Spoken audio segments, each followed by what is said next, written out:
సాయంత్రం టైం అండి, పిల్లల్ని తీసుకుని బయటకు వచ్చింది అనమాట. మొక్కలండి, అన్ని రకరకాల మొక్కలు ఉంటాయి వీరింటి దగ్గర. చూసారా, మా పిల్లలు కూడా చక్కగా ఆడుకుంటున్నారండి అక్కడ. వాళ్ళ ఇష్టాసారంగా పెట్టాలి అనమాట. ఎవరింటికి అవి వెళ్ళిపోతున్నాయి చక్కగా. ఇప్పుడు నిద్రపోయే టైం, ఆహారం తినేసి ఇప్పుడు నిద్రపోవడానికి వెళ్ళిపోతున్నాయి.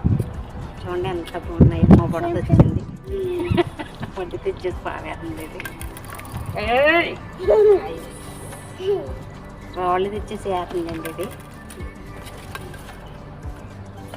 చూడండి వెనకాల అంతా మీకు చూపెడతాం. మొత్తం పెట్లు పూతలు చాలా అంటే చాలా బాగుంది. మా బుడ్డోళ్ళు ఇద్దరు ఆడుకుంటున్నారు.